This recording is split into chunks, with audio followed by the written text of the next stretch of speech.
for inviting me here, and thank you all for staying here at such a late hour to listen to my talk. There are more attractive alternatives out there, so I really appreciate it. And it is indeed true that I'm a social psychologist, and I would like to present to you Construal Level Theory. That is also true. And this is a theory about how people use abstraction to transcend distance, psychological distance. And I'm glad to be here because I'm always happy to rethink the basic concepts of that theory, which are, and to ask the question of what is psychological distance, what is abstraction, and how these two things are related. So now I cannot possibly review all the relevant findings that we have. For that we have review papers, and I'm referring here to a few of them. What I will try to do is to present some findings and then concentrate more on self-control, which I thought would be more relevant to psychopathology. At the end, I would also like to connect more directly to psychopathology and see if we can say something that is relevant to that question. So I will first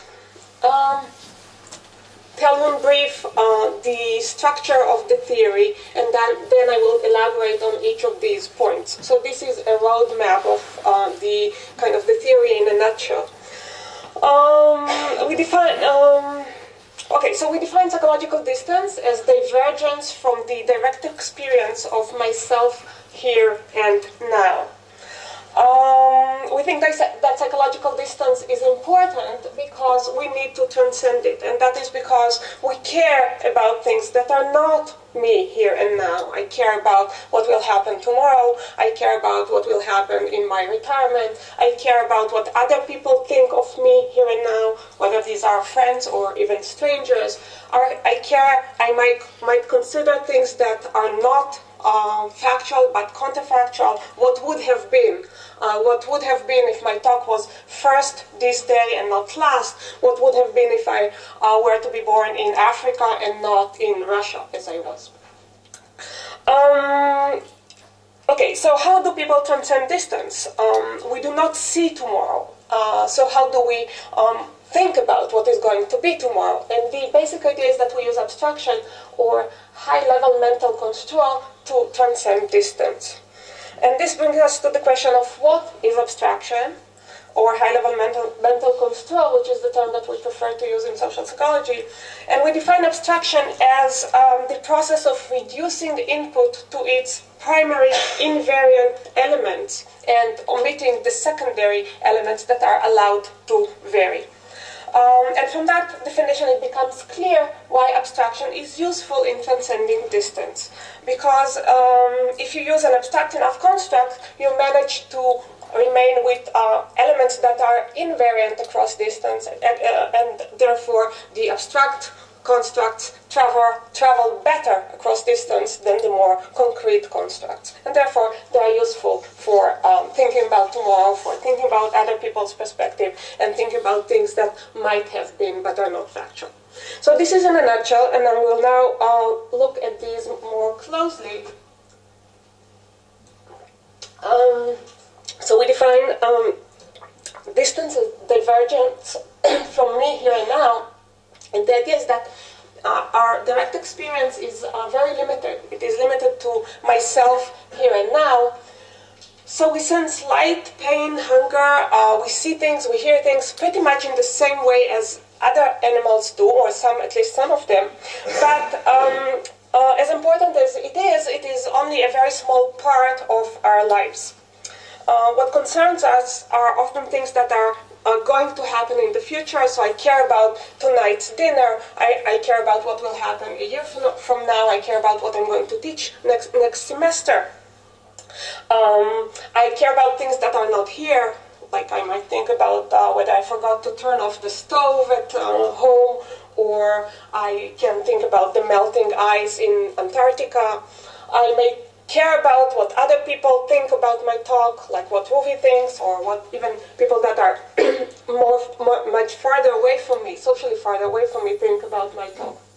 And I also may think about counterfactuals, like what would have been. Now, it is interesting perhaps to note that probably transcending distance reflects higher level mental functioning on both phylogenetic and ontogenetic levels. So for example, probably humans transcend distance more than other animals. So for most animals do not take perspectives of others, and even our closest rivals in that dimension, like ravens and apes, do not. They do that. They probably care about what other conspecifics think, but they do not transcend other distances. So, for example, they probably do not care about what they will do when they are old. Probably transcending distance developed over human evolution. So, for example, early human beings had one-purpose tools that were disposable, and it took them more than 1 million years to develop function-specific tools. Now, when you have function-specific tools, you have to consider possibilities in the future, right? So you have to think, what if I made this and that animal? I will make up a tool that actually will be useful in this hypothetical future situation. And apparently it took a long time to develop that kind of vision. Before that, they were using tools that, for a specific task, and a specific and immediate task. Now, possibly transcending distance developed over human civilization as well. So, for example, we travel larger distances and we form larger social groups, which means that we, over our lifetime, for example, we care about more distal social perspectives over the course of civilization, and we obviously we communicate with more distal people. For example, the development of printed language, of written language, enabled communication over extended periods of time.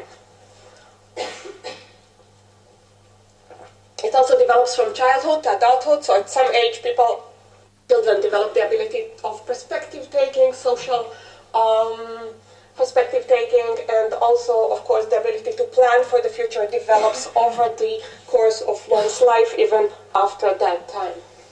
But it is also important to note that, strictly speaking, the distal cannot be known. You cannot step into the same river twice, right? Because new water ever flows through the river. No two things are ever the same, and tomorrow is going to be different than today. And how do I ever know what another person thinks about the situation right now? This is true, and this means that traversing distance is practically impossible, or at least it could have been impossible unless we had abstraction. And the idea is that although you indeed cannot step into the same river twice, nevertheless, if you use an abstract concept of rivers, you can make a fairly useful prediction that if you step into it, you would feel cold and wet. We define abstraction as deeming two subjectively distinct objects as similar or equivalent for a specific purpose. So, for example, tea and water are drinks, or exercising and dieting are two ways of maintaining good health. So these are abstractions, they serve the same purpose. These two things are distinct, and yet they are equivalent for a certain purpose. And a few important things that follow from this definition. First is that abstraction is context specific, and because the purpose you have changes from context to context. So, for example, a dog can be categorized as a mammal if you're in a biology class, or as a pet if you care about what to bring as a present to your niece. And it is equivalent to a dolphin if you think about mammals, but it is equivalent to, let's say, a parrot if you are thinking about pets. There are two dimensions in abstraction. You designate the dimension of similarity is central, important, and primary, and the dimension of difference is made by that act of abstraction incidental, peripheral, or secondary. For example, when you abstract dog into a pet, then can be raised at home is made primary, central, but barks is made secondary, right? Okay, there are two dimensions, as I said, in abstraction, and we ignore one dimension and we attend to another dimension, and this is a dual task in a sense. And as such, it relies on executive control to the extent that the dimension that you are supposed to ignore is more salient, and the dimension that you supposed to attend to is less salient, then abstraction is more difficult or taxing on executive function. And most importantly, for our purposes, abstraction introduces invariance within variety and therefore enables traversing psychological distance. Okay, so abstraction is a basic cognitive process, perhaps the basic cognitive process, and there are different ways to perform reduction to primary features, and correspondingly there are different types of abstraction. And each of these processes is a statement, however implicit, about what is important and what is not important, what is primary and what is secondary.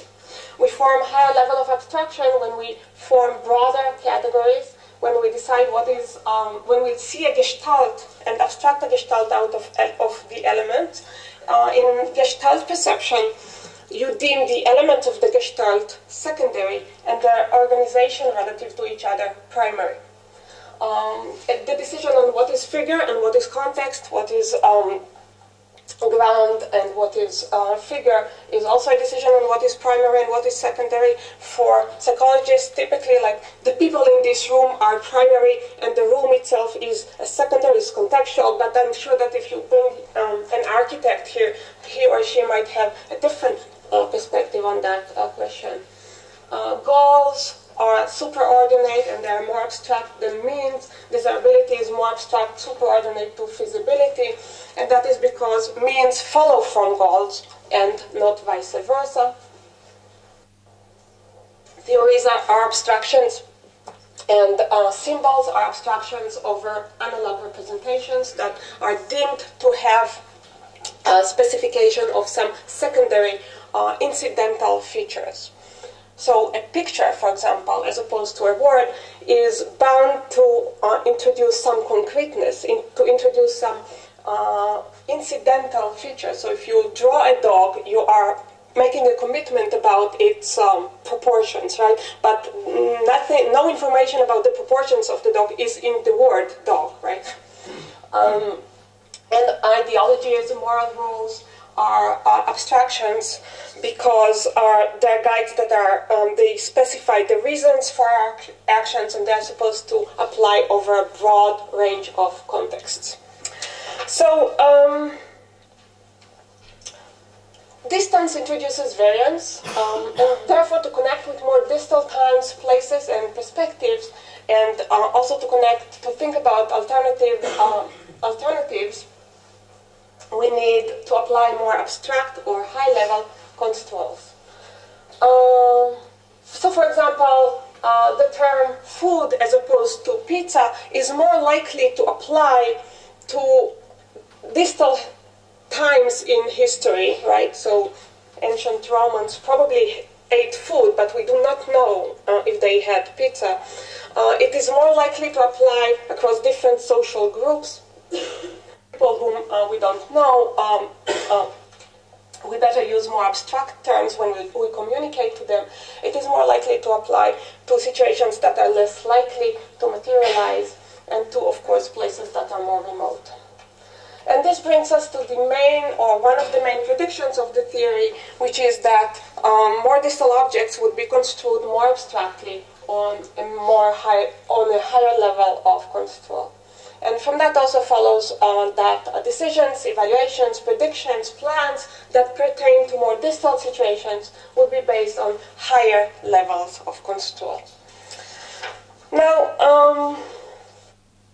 I'm going to talk about some of the findings that were accrued in the framework of Construal Level Theory. And here's a partial list of effects on the aspects of abstraction that we looked at. So people used more abstract object categories when they talked about more distal times and when they communicated to more distal people. Distance facilitates perception of gestalt. Distance facilitates abstracting a figure out of noise and enhances the weight given to primary important as opposed to secondary elements. Distance enhances the weight of goals as opposed to means.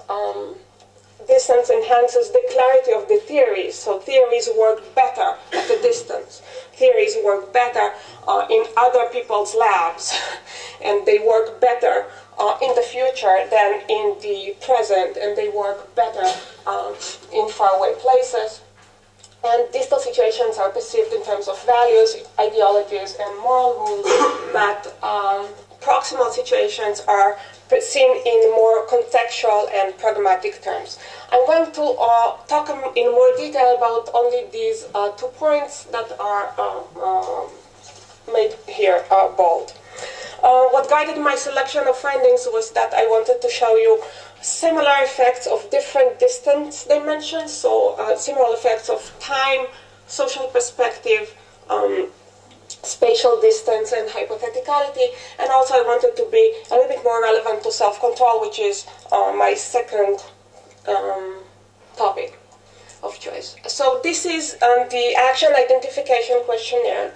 If you are a participant, you are getting a list of activities, and each activity is followed by 2 possible restatements. One restatement answers the question of why would one do that, and the other restatement answers how one would do that. So, for example, making a list is followed by getting organized or writing things down. And people choose which of these 2 restatements they prefer.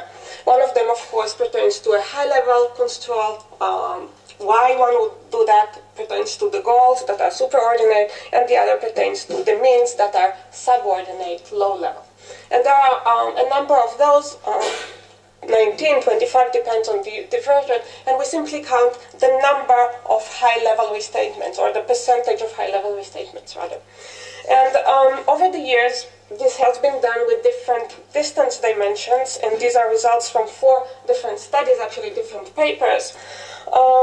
Temporal distance was manipulated within each item. So you are asking participants, imagine making a list tomorrow, or imagine making a list a year from now between participants, and then you see that people use higher level Y restatements when they think about the activity in the distance. Spatial distance was manipulated by telling participants that they are helping a friend to move to another place, and that place was either nearby or distal spatially. And they were thinking about activities that are related to moving, like packing, organizing, and so on. Social distance was manipulated as similarity of the target person that you're thinking about, and hypotheticality was manipulated as priming. But regardless of the way that we manipulate distance, and regardless of the type of distance, we see that higher level controls, Y controls, are used more to describe distal activities. Now, for decision making, I chose to show you one of the first studies. In this study, students chose an assignment to be submitted either next week or at the end of the semester, 2 months later. Now, participants had 1 week to do the task, to do the assignment, but this week was either the next week or a week towards the end of the semester. Participants indicated how much they wanted to do each of 4 assignments, which varied in how interesting they were and how difficult they were. Interest is desirability, difficulty is feasibility, difficulty is about how you would do that, and interest is about why you would do that. And we told participants that how they rate the activities would affect which assignment they actually receive. So the design was distance by desirability by feasibility, but I'm going to show you only the two mixed options, also because that's what subsequent studies did. So the interesting by difficult activity is in this reddish, brown color, and uninteresting but easy is in gray. And you can see that when people decide for a distant assignment, they decide according to the primary dimension, to the interest or how interesting it is. When they think about a near future activity, then their decision is contaminated by the secondary consideration, by the subordinate consideration of ease. You can also see that people prefer the interesting, difficult activity in the distant future, but when it comes to the near future, that they prefer the easy but uninteresting one. So there are different ways to look at it, but one important feature of these results is that people are not just indifferent about the distant future. Actually, they have clearer preferences about the distant future. The distant future, it is easy to decide what is important and what is not, and you decide by the important. In the near future, things are more muddled.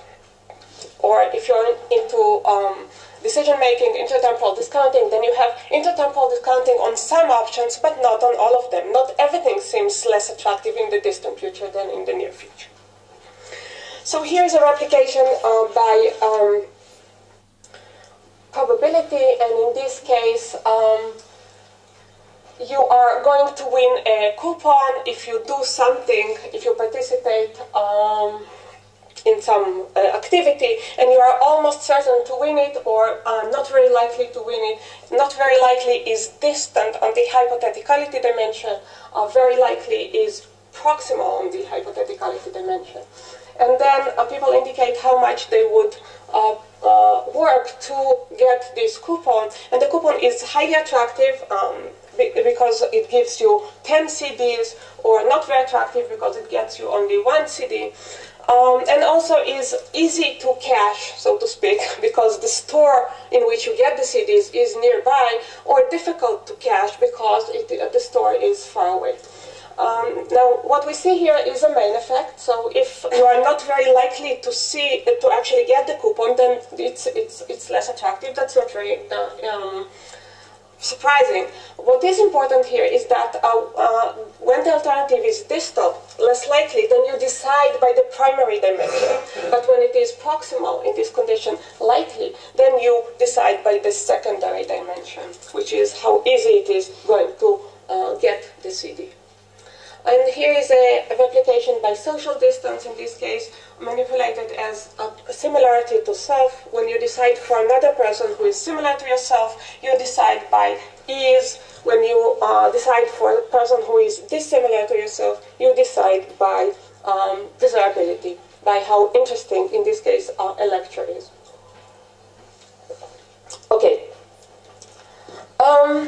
The next study I would like to show you is a study on values, and this is the value schema by Schwartz. There are 10 or 11 values, and values that are positively correlated are near each other, and values that are opposite to each other in this circle are negatively correlated. So, for example, power and achievement are positively correlated, and power and universalism are negatively correlated. Values are general beliefs or life guides. For example, if I endorse the value of hedonism, it means that I believe that it is important to enjoy and indulge in life. And of course, we thought of values as abstract constructs that are high level and therefore should apply more easily to distal situations than to proximal situations. Okay, in our study then, participants completed the questionnaire of values, and then they indicated how likely they are to perform different behaviors in either the near future or the distant future. The near future was during the next week, the distant future was during a week, a year from now. and we also assess their behavioral intentions on behaviors that correspond to each of these 10 values. For example, do things my family's way, corresponding to the value tradition. And these are the correlations between the values and the corresponding behavioral intentions. Intentions for the near future are orange, and intentions for the distant future are this purple. What we see here is that correlations are generally higher for behavioral intentions for the more distant future. So values predict what people intend to do in the distant future, but not so much, they do not predict so much what they intend to do in the near future. Now, if values are important to people, if people tend to think that values reflect their core self, then what these results mean is that the core self is projected more easily to the distant future than to the near future. What we really are is reflected in what we plan to do in the distant future, more so than in what we plan to do the next week. Let's take one example, like simulation. If simulation is important to me, all that it means is that I plan to do stimulating things in the distant future. It does not mean what I plan to do next week. Well, another way to look at it is that, let's take like another example, like hedonism, is that people who are high in hedonism and people who are low in hedonism are not actually different from each other in what they are going to do in the next week. Probably not even in what they are actually going to do, unless they pre-commit, right? They define what they plan to do in the distant future. So they differ in their plans, not so much in the plans for the distant, probably not so much in what they are actually doing, unless they pre-committed ahead of time.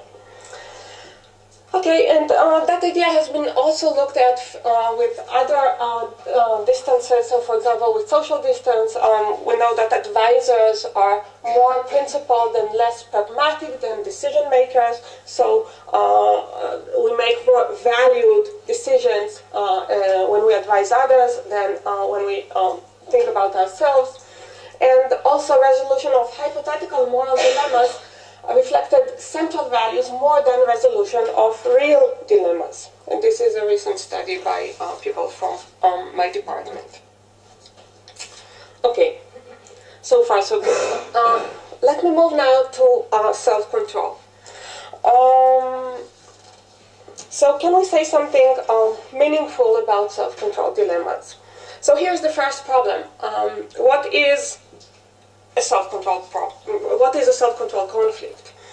On the one hand, we all know what self-control is, right? Self-control is a conflict, is a conflict like whether we should diet or indulge in a dessert, take a painful medical procedure or skip it, whether we should study or watch TV, and so on and so forth. But not all conflicts are self-control conflicts. So, for example, a conflict between two cars or two vacation plans are conflicts, but they're not self-control conflicts.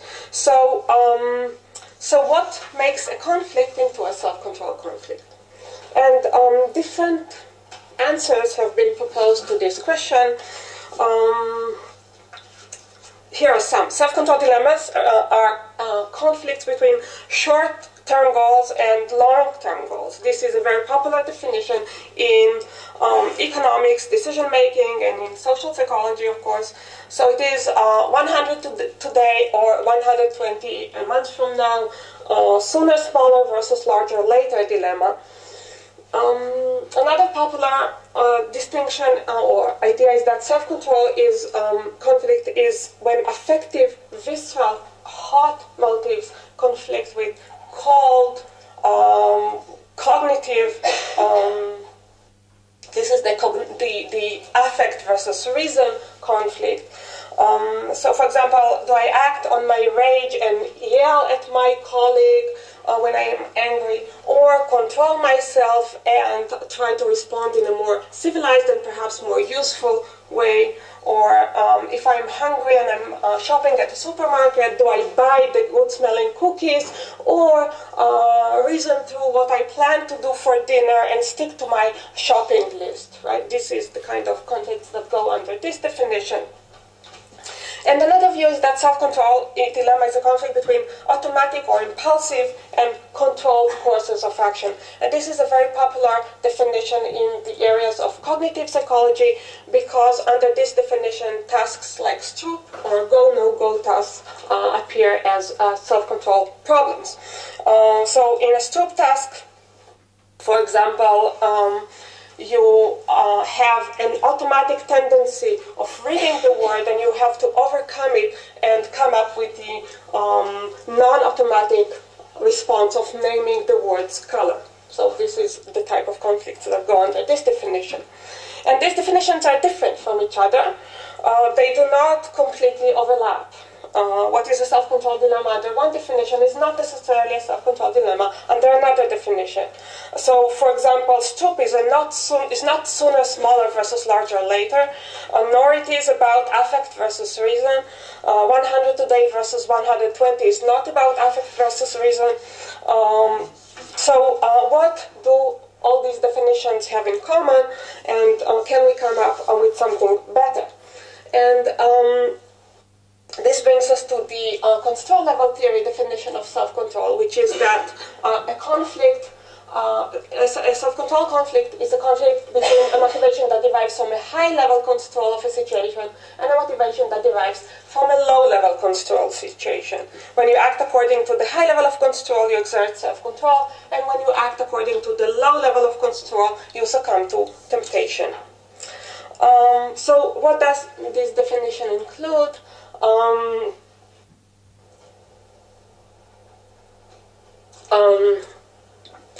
A conflict between a primary goal and a secondary goal, like in a STROOP task, your primary goal, it is made primary by the experimental instructions, is to name the color. The secondary goal is read the word, and this is incidental, unimportant. It is made irrelevant by the experimental instructions.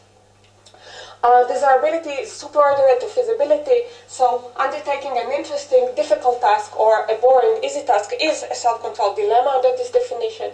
And also a conflict between a Gestalt view or a behavioral tendency that follows from a Gestalt view and a behavioral tendency that follows from seeing one element is also a self-control dilemma in our definition.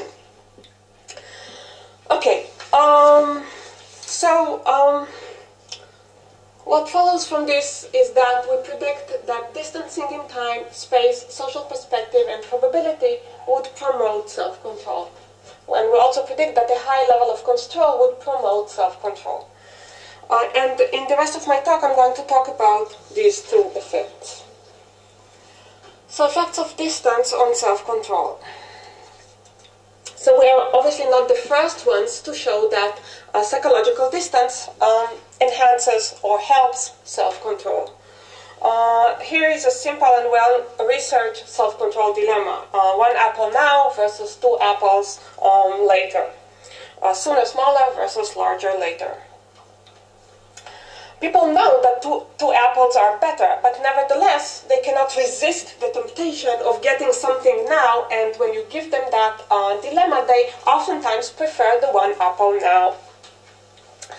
Now, if you take the same situation and add an initial time span to it, in this case, we are adding 4 weeks to both both alternatives, then preferences shift, and this is called in decision-making intertemporal preference reversals. So now, when choosing between one apple in 4 weeks and 2 apples in 5 weeks, people prefer 2 apples in 5 weeks. Of course, after 4 weeks, people are back to the first row, and those who chose the 2 apples in 5 weeks are now sorry for that. And this is called myopia, and it is the subject of much research in behavioral economics and in decision-making. So, choice is not stable over time. That's the meaning of myopia. So it is a classic finding. What Construal Level Theory suggests is that time is only one example of many possible ways of psychologically distancing a self-control dilemma. That would predict that any distance would have a similar effect of enhancing self-control. So we predict that 2 apples a week from now would be preferred to 1 apple now if the choice is made distant in social perspective. So for somebody else, we would advise you to if somebody asks us, for somebody else we advise to take the 2 apples. In a faraway place, we would think that we would take 2 apples a week from now as opposed to 1 now, or if the situation is hypothetical as opposed to real, or low likelihood as opposed to high likelihood, we also prefer the 2 later as opposed to 1 now, the larger later as opposed to the smaller sooner.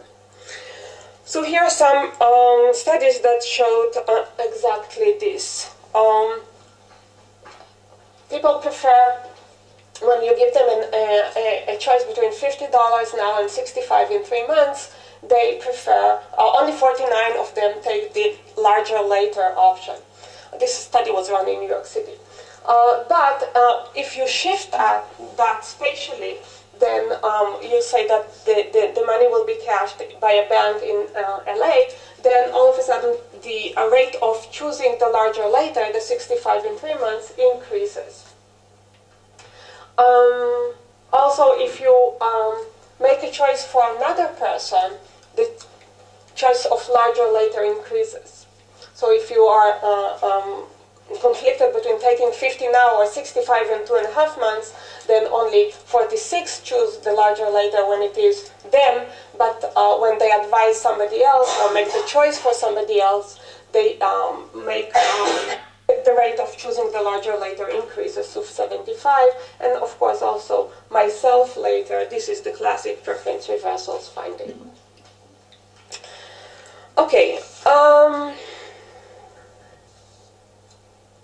Now, in the literature, you can find more effects of distance on self-control, and actually there are many more than the ones I listed here, but the classic studies by Walter Mischel and his colleagues show that spatial proximity of temptation reduces self-control. We also know that it is easier to advise another person to exert self-control than to undertake self-control action ourselves, so it is easier for us to advise somebody else to start a diet. We think that it is easier for somebody else to study and not watch TV than it is to ourselves. And also self-control seems easier when it concerns a less likely situation. So if you say, there is a slim chance that you are going to contract a certain disease, and in that disease you will have to keep a very strict diet, how willing you are to undertake this diet, then the less likely is this disease condition, the more easy it is for you to think that you will stick to the diet.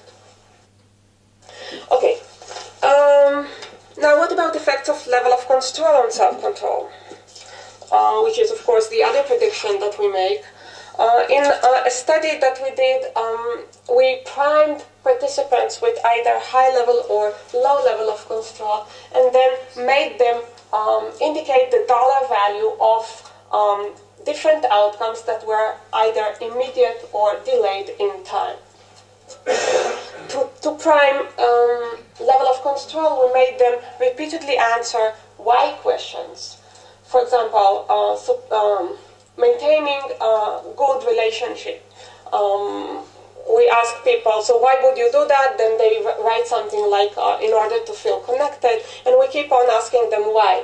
Why would you want to feel connected, to feel loved and wanted, and so on and so forth. In the other how condition, which is the low-level priming condition, we repeatedly ask them how questions. So we start with the same activity, maintaining good relationship. How would you do that? So people would say something like stay in touch, and how would you stay in touch? Talk to people, and how would you do that? Use the phone, and so on and so forth. What people end up doing is they writing increasingly more abstract things or goals in the why condition, and increasingly more concrete actions in the have condition. So this is the priming manipulation, and then we make them indicate the dollar value of different outcomes that are either proximal or distal in time. So basically we look at intertemporal discounting depending on whether we have high-level controlled priming or low-level controlled priming. And what you see here is that there is less discounting, so the lines are less steep after the abstract mindset manipulation, the solid line, as opposed to the concrete mindset manipulation, which is the dashed line. Okay, till now, I showed you self-control conflicts that are clear and obvious. You choose between an apple today and two apples tomorrow, smaller sooner versus larger later. But sometimes the conflict is actually difficult to recognize. For example, eating a tiny piece of chocolate is enjoyable and has negligible effect on your weight and on your health. But each time, okay, right, so only in over time, right, if you repeatedly use tiny pieces of chocolate, you will have a negative effect on your health and weight. But people decide on a tiny piece of chocolate each time they make a decision. So why would they ever decide against it, right? So to decide against it, I need to see the gestalt instead of the element, right? See a pattern of behaviors instead of one behavior. So when I'm eating one tiny piece of chocolate, I have to construe that action, not as this one single action, but as eating sweets, right? As something that is extended over time. I need to use a high-level control in order to do that. So the idea is sometimes self-control depends on recognizing the gestalt implications of your behavior or seeing the gestalt of your behavior rather than a single act. And we think that a high level of control or distancing, for that matter, could help also in that process, could help you identify the gestalt implications of what you do. Now, to investigate that, we used a paradigm that is called melioration. We actually borrowed it directly from animal research. Now, melioration refers to a situation in which the value of your action depends on the frequency of performing that action. So take, for example, the first example of a complaining child, right? On the one hand, each time the child complains that she cannot walk and she's too tired and she wants to be picked up, right? So each time she complains, there is more chance that she will be picked up than if she does not complain. So complaining has positive local value.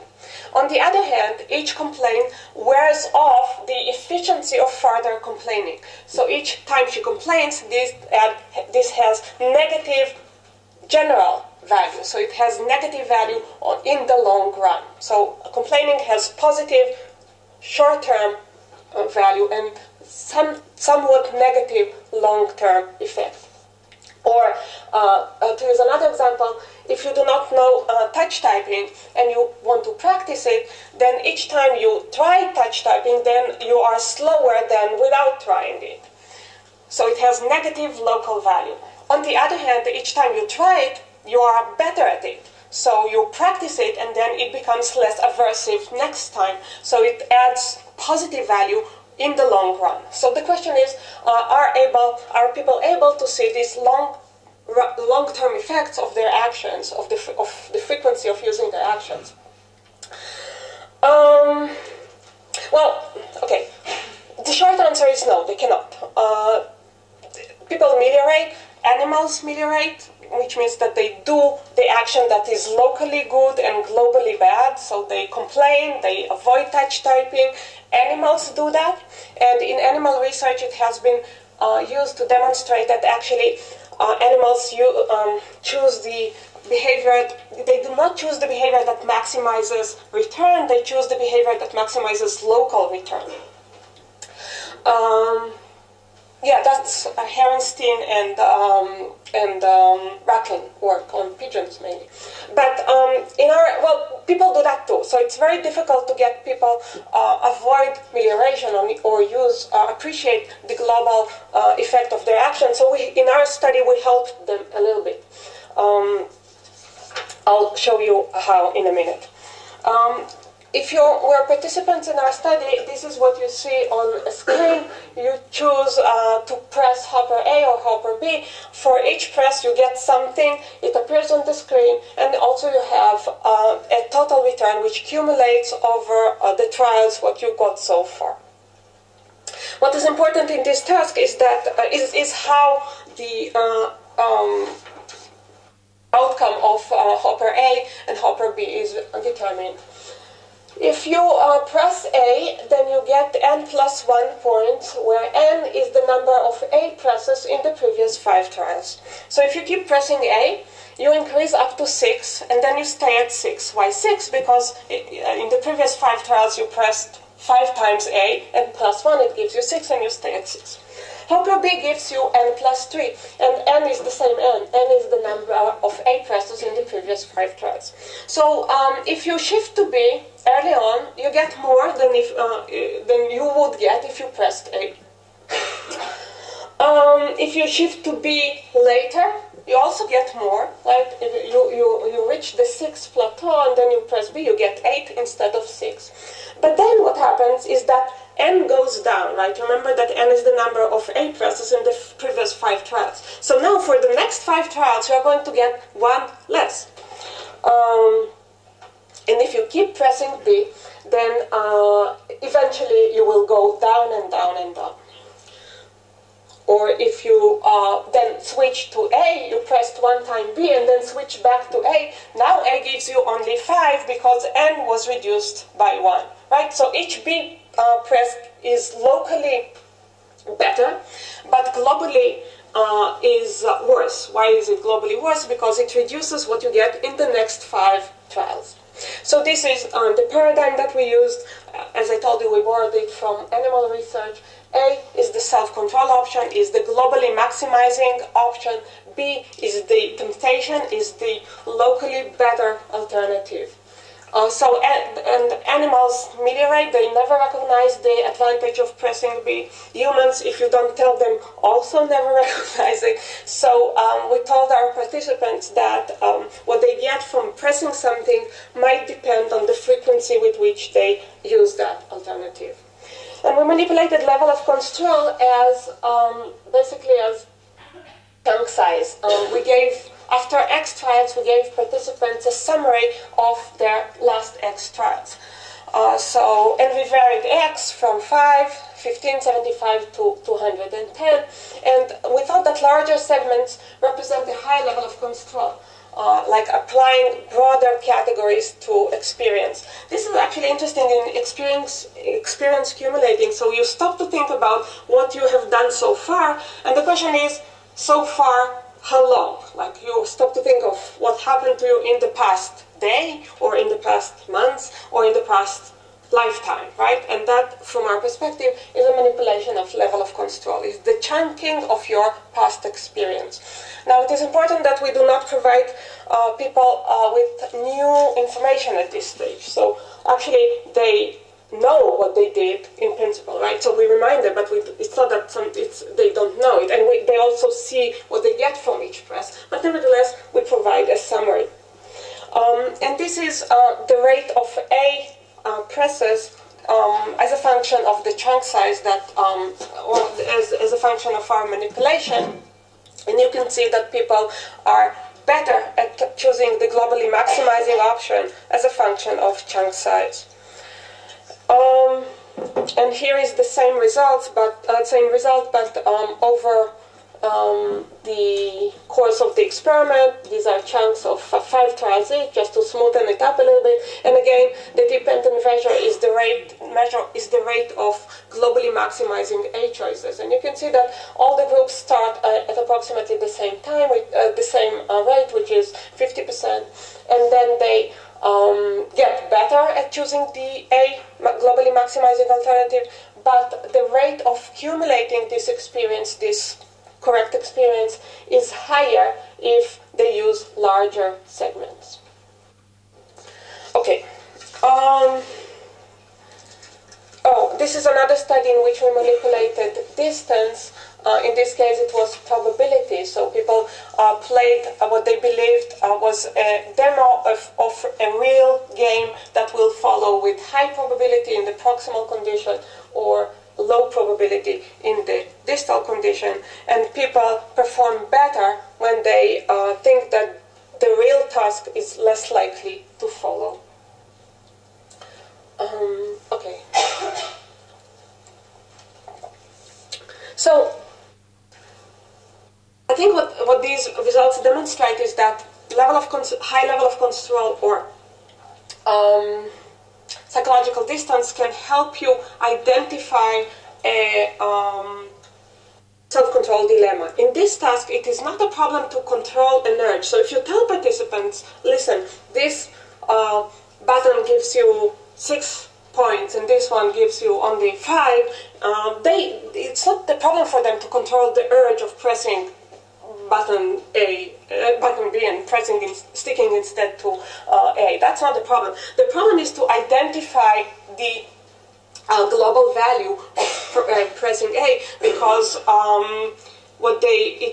because the local value is easier to see, and you need to have a perspective in order to see the cumulative value or the cumulative effect of your actions. And we think that sometimes self-control depends on this kind of process, and in that process too, distancing and a high level of control can be very helpful. Okay, I guess some of it is related to psychopathology, but nevertheless it is perhaps useful to think a little bit more about possible implications for psychopathology. And basically, is the idea of distance or level of control useful at all for some pathologies? So there are different questions that we could ask. One of them is, can we think of transcending distance as an ability? Like an ability to take social perspective, this is transcending social distance, or an ability to take spatial perspective, which is to understand how things look from a different spatial perspective. The ability to self-regulate with respect to the future, or organize goals in a hierarchy of subordination, of thinking about distal goals and proximal goals. Or the ability to represent multiple alternatives to reality, like the ability to think what if, or allow for multiple possibilities. Now, I think that the literature is suggestive of the possibility that at least some of these can be meaningfully conceptualized as abilities, in the sense that they are stable, they develop, they can be trained, perhaps. What Construal Level Theory would suggest is that perhaps it is actually one and the same ability, perhaps in the same way that we think that psychological distance is a common denominator that actually connects or makes the effects of different distances similar. Maybe the abilities are also somewhat similar. Maybe they are related. Maybe there is one underlying ability of transcending distance that actually is manifested in these different types of abilities. And we would also predict that it is related to the ability to think abstractly, to construct abstract constructs, to actually distinguish between what is important and what is unimportant, and ignore the unimportant stuff. But of course, these are open questions so far. So, the real stuff is still unexplored. Perhaps another interesting question is the question of pathology. So can we talk about pathologies that are related to deficiencies in traversing specific distances? So for example, you could think of autism as a deficiency in traversing interpersonal distance, like a deficiency in perspective taking. This is how it is commonly thought about. And you could think of ADHD or impulsivity as a deficiency in traversing temporal distance. So people cannot regulate themselves with respect to distal outcomes and only see proximal outcomes. Is there a deficiency in imagining counterfactual alternatives to reality? That I do not know. And again, from the perspective of Construal Level Theory, we would be interested in the question of the relation between these pathologies. And are they related to each other? Are they related to deficiencies in abstract thought? And are they manifestations of a single underlying pathology or deficiency in ability? And there is some talk about it. So, for example, comorbidity of ADHD and autism has been noted. This is an example of a study. Actually, the idea that they have is that there is one underlying pathology, and that probably autism is a more severe manifestation of this pathology. So you can find ADHD without autism, but you almost never find autism without ADHD. Well, at least that's one of the possibilities. We also know that autism is related to impaired imagination and poor pretend play in childhood. Right? This is the famous classic paper by Leslie, in which he suggests that the ability of perspective taking is based on pretend play, right? And we also know that both autism and ADHD are associated with rigidity. And we could think of rigidity as a difficulty in constructing alternatives to reality. So from our perspective, it is a difficulty in traversing hypotheticality. So you cannot really think of things that are not real, or you have a difficulty in relating things that are real to things that are not real. What if constructing alternatives is traversing the distance of hypotheticality? You could also ask, is it possible to train traversing distance? So, for example, does learning to traverse one distance helps traversing other distances? Like, if you train somebody in time planning and goal structuring, does it assist social perspective taking? Or if you train them in social perspective taking, does it make them better in imagining alternatives to reality? And the answer to that question I really do not know.